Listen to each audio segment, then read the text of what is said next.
황윤주 서울시 50+ 재단 정책연구팀장님께서 평생학습 주도의 일자리 어떻게 가능한가라는 주제로 두 번째 발표를 해주시겠습니다. 평생학습 주도의 일자리 어떻게 가능할까? 사실 저도 교육학을 공부를 했고 평생교육을 전공을 했었으나 그 경력단절 여성들이나 중장년 여성들의 취업 지원 현장에서 한 10년을 있었고 현재 지금은 중장년 정책을 지원하는 곳에서 있습니다.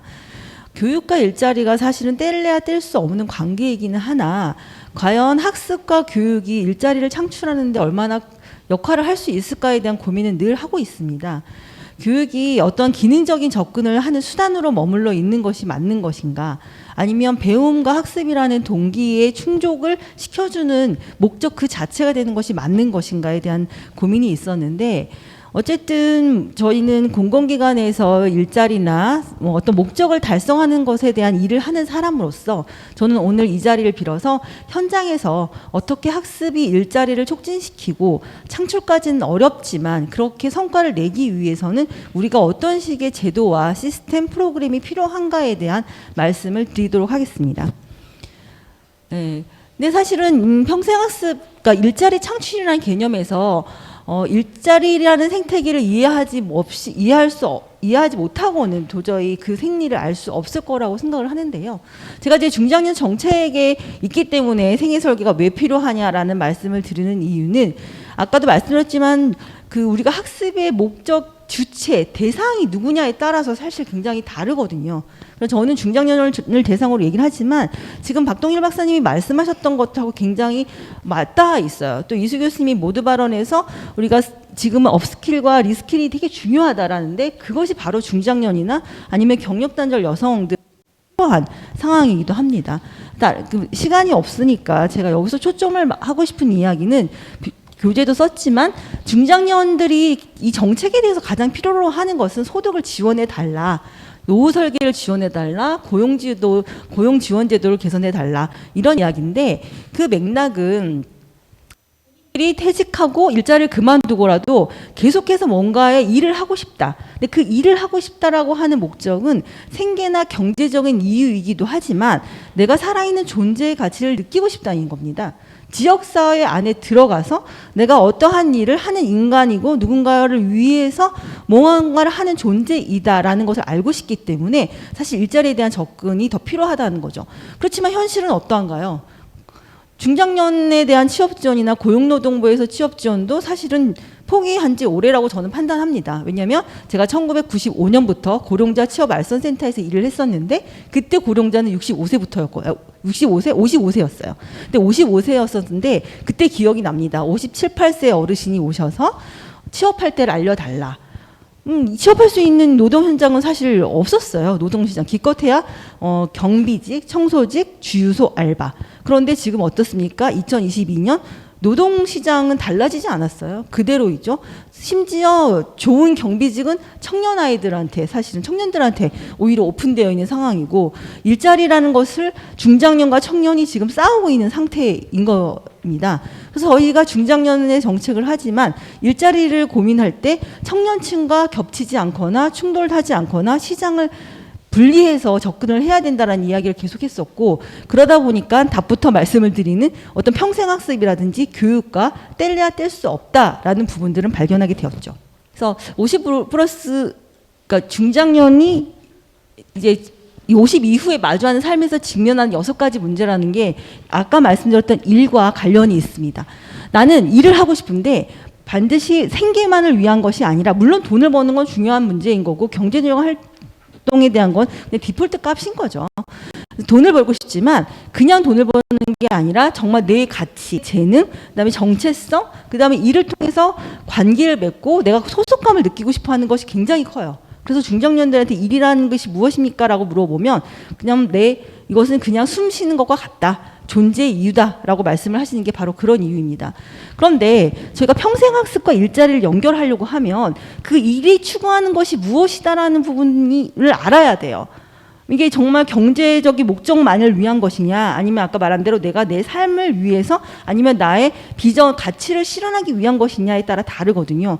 그래서 아까도 말씀드렸지만 중장년들이 퇴직을 하거나 아니면 다른 일을 구하려고 했을 때 노동시장이 나한테 열려있지 않기 때문에 접근하는 부분에 대해서 굉장히 한계가 있어요. 그래서 저희는 형태를 자원봉사, 공원형 일자리, 혼합형 일자리, 시장형 일자리라는 말을 좀 어렵게 했지만 소위 말해서 내가 사회공헌으로 할 수 있는 일자리 형태가 있으면 그런 부분들에 대한 접근을 하고 싶고 난 상관없다라고 얘기하는 경우에 일자리가 구분된다라고 받아들여 주시면 됩니다.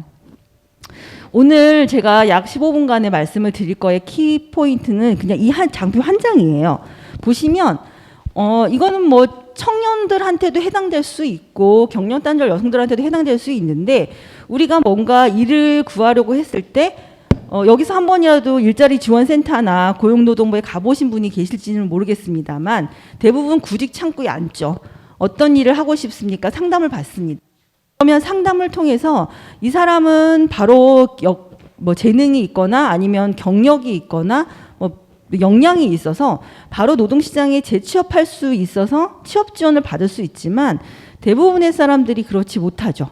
뭔가 직업 교육을 받고 싶거나 공부를 하고 싶거나 특히나 경단 여성들한테 가장 선호하는 그 자격증이 직업 상담사였어요. 국가 자격증이기도 했고 공부를 하면 할수록 재미있는 부분도 있고 또 그걸 통해서 일자리도 약간 안정된 일자리를 얻을 수 있기 때문에 그렇지만 자격증만으로는 사실 취업이 될 수 없는 거죠.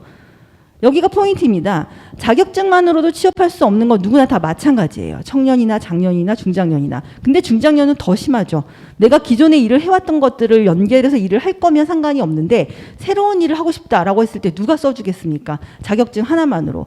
그러니까 내가 공부를 해서 일자리 교육을 받건 자격증 고등을 했던 취득을 그 결과가 지속적인 일과 활동으로 이어지는 데까지는 저희는 교육과 일자리 사이의 죽음의 계곡이라고 표현을 하는 겁니다. 그래서 여기를 살아나오지 못하는 거예요. 저는 경단 여성들하고 일을 했을 때 스스로 그들만의 동굴에 들어간다고 표현을 했었어요. 공부를 하고 자격증을 땄지만 취업까지 성공하기가 너무 쉽지가 않은 건 마찬가지였거든요. 그래서 몇 번의 거절을 겪고 본인이 스스로 동굴 안에 들어가 버린 거예요. 나오지 않는 거죠. 그러면 뭡니까? 그 사람을 취업시키기 위해서 취업지원 기관에 있는 전문가들이 계속해서 상담하고 나오라 그러고 장치를 열어둔다는 거예요. 근데 우리가 평생학습에서 자 공부를 하라 직업교육이다라고 펼쳐놨지만 이 사람이 취업을 하고 일을 구하는 건 개인의 각자의 역량과 개인의 역할이에요. 그러면 우리가 어디까지 지원해 줄 것인가? 이 교육과 일자리 사다리 이 죽음의 계곡을 메워주기 위해서 여기 보시면 경우에는 다양한 사업, 이 안에는 직업교육, 그러니까 교육 이후에 여기까지 가기까지 굉장히 많은 장치들이 필요했다는 겁니다. 그래서 아마도 이 다음에서도 말씀을 하시겠지만 지속적인, 그러니까 평생학습 이후적인 일과 사회활동이라고 하는 것은 제가 판단했을 땐 얼마나 이 장치가 촘촘하고 현실성이 들어져 있는가. 그 다음에 제일 중요한 건 학습에 참여하는 사람들의 목표의식과 목적이에요. 저희가 너무나 다 알고 있죠. 일을 하고 싶지 않거나 사회활동을 하고 싶지 않은 사람들한테는 아무리 교육을 시켜도 이것들이 바뀌는데 너무 어렵거든요. 그렇지만 학습이라는 걸 통해서 또 모든 사람들의 보면서 그걸 또 익혀할 수 있는 방법이 있습니다. 그래서 모든 것들이 교육과 학습이 가장 근간이 된다고 표현할 수 있을 거라고 보여져요. 이 부분을 일자리라는 부분들의 생태계를 이해할 때 제일 중요한 건 당사자 참여하는 사람의 인식의 확장이기도 하지만 이 프로그램이 어떻게 설계되어 있는가가 굉장히 중요하다라는 얘기를 제가 해드리고 싶습니다. 그래서 교육을 왜 참여하는 건데 라는 것이 굉장히 중요하죠. 여기서 참여해서 활동하는 것 자체가 중요한 건가? 아니면 사회활동에 참여의 기회를 얻고 친구를 만드는 게 중요한 건가? 아니면 자기의 성찰이라든지 나의 주도성을 갖기 위한 것이냐? 라는 것들을 알게 중요하다고 봅니다. 그래서 저희 50+ 재단에서는 이 교육이라는 부분들이 세팅이 되어 있지만 이게 가장 중요해요. 아까도 박 박사님 했지만 이 사람들이 일에 대한 이 교육에 대한 목표가 뭐냐라고 했을 때 저희는 단언컨 어쨌든 퇴직 이후에 내가 사회에 돌아가서 지역사회에서 일을 하거나 사회활동을 계속해 주길 바라는 것이 목표였어요.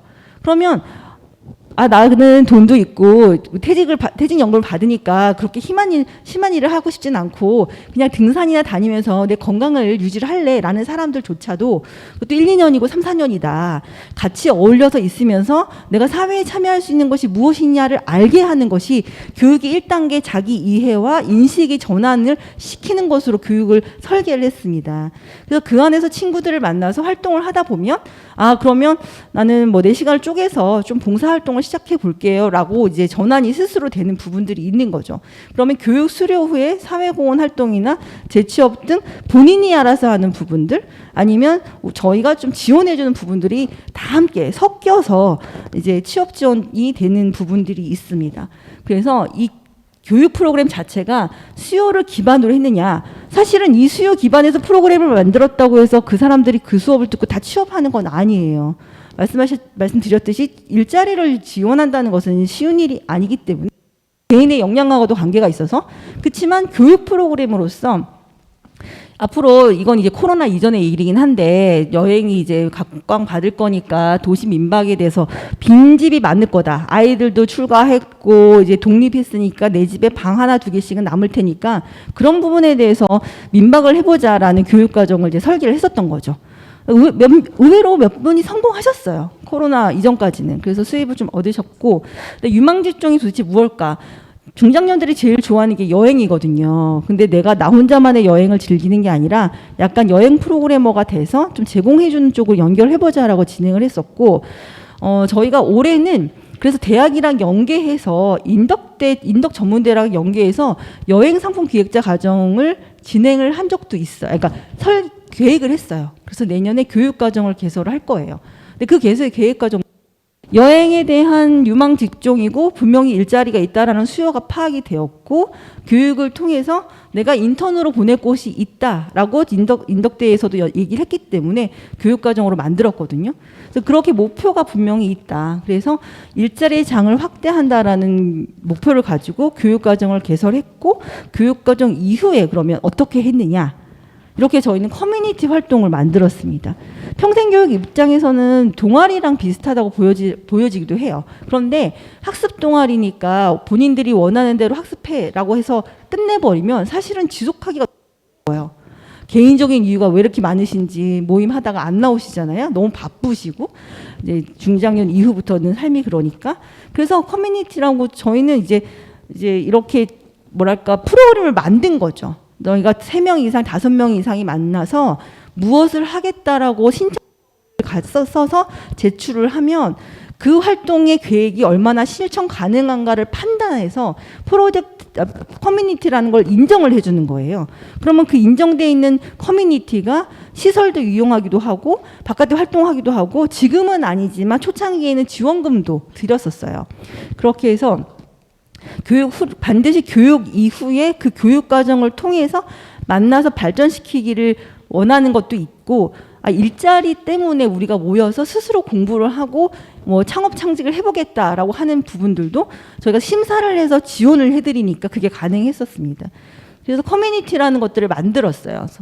그래서 이따가 소개를 이런 식으로 교육 과정이 있고 커뮤니티가 만들어서 활동 모델이 뭐뭐뭐만 있다라는 거 이따가 좀 자세히 보여드릴게요. 보시면 국제개발 활동 연계 비영리 기관 설립했다라고 돼 있잖아요. 국제개발에 관련된 교육을 수강하신 분들이 이건 뒤에 가서 제가 좀 자세히 보여드릴 텐데 쉬운 일은 아니에요. 그래서 말씀드리고 여기서도 사회적 기업 창업 과정을 수강하셨더니 분들이 본인들이 포럼도 하고 연구 활동을 진행하더니 이런 식으로 주 패티켓 연구소를 만드셨죠. 이분은 계속 뭐랄까 성공 사례로 나오세요.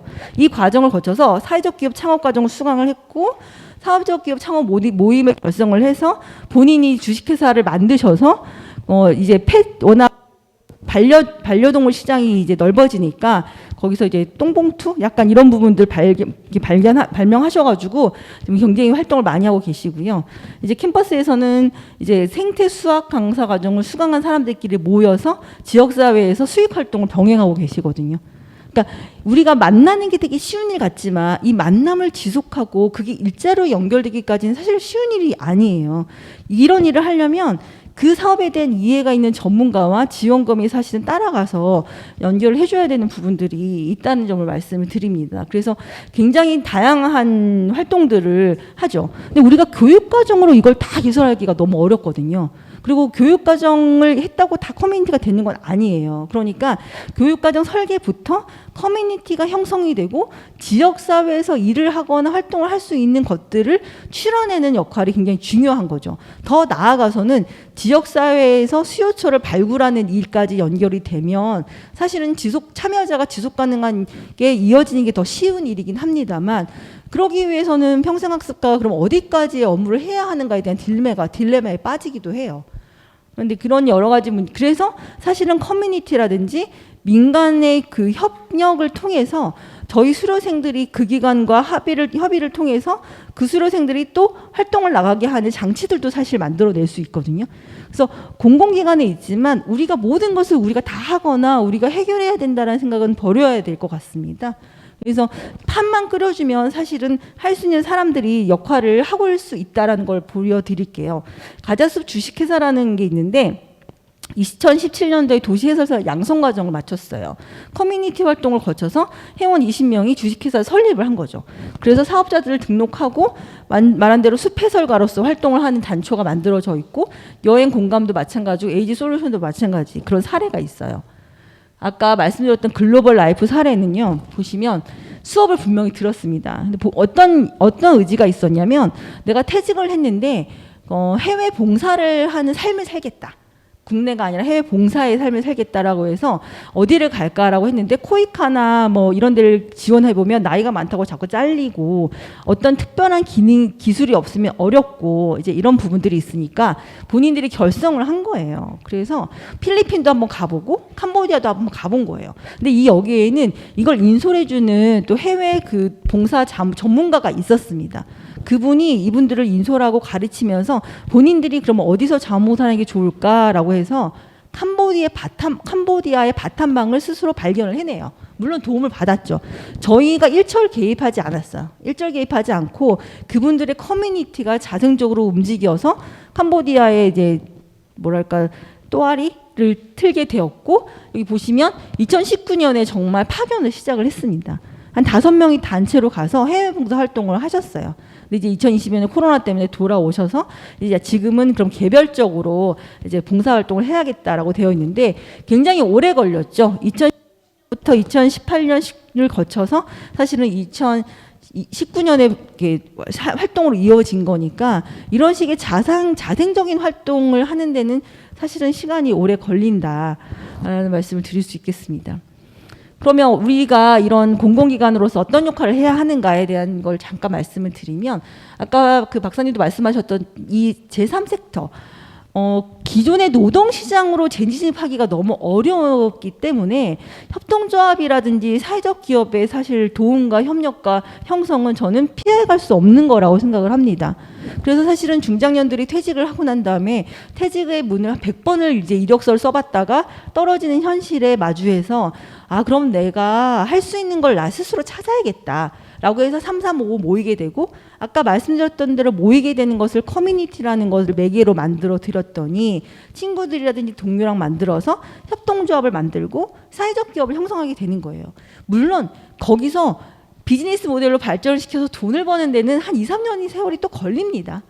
그렇지만 그런 부분들이 해결을 그나마 해줄 수 있는 게 사회적 기업이라는 분야가 있다는 건 이제 피해갈 수 없는 거죠.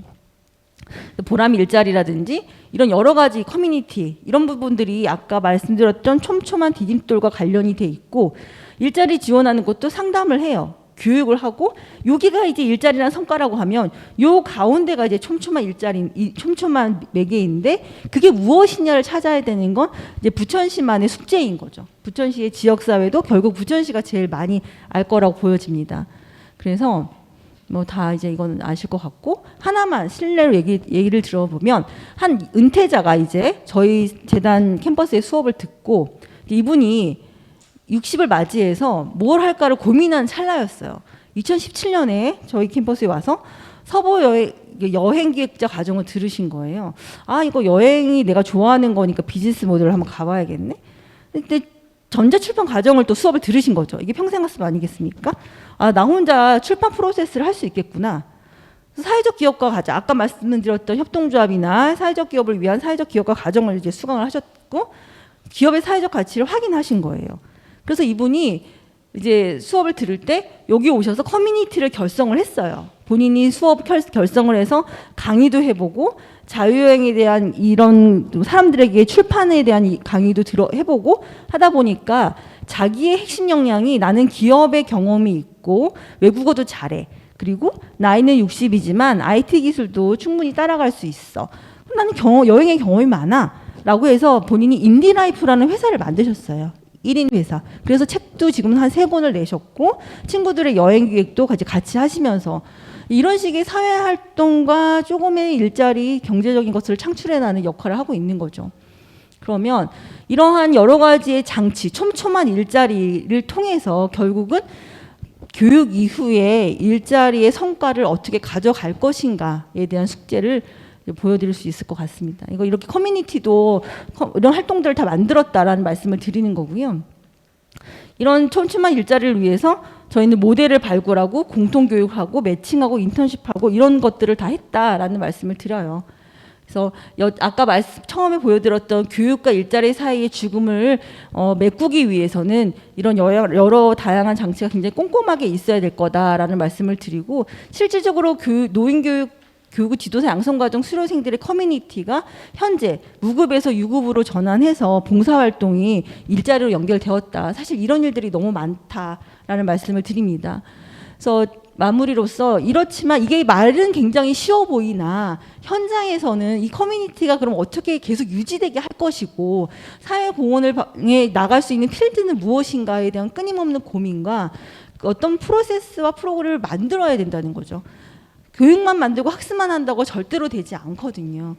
그래서 이 부천시나 이제 평생학습관에서도 염두에 둬야 할 것은 이런 지속가능한 평생학습 이후의 일자리 연계를 위해서 우리가 학습의 목표가 도대체 무엇이고 지속가능한 지역사회 내의 일자리라는 것, 일거리라는 게 무엇인가의 발굴의 역할, 이런 전문성, 그 다음에 목적에 따른 성과가 지표로서 어떻게 발달하고 보여줄 수 있는가가 굉장히 숙제다.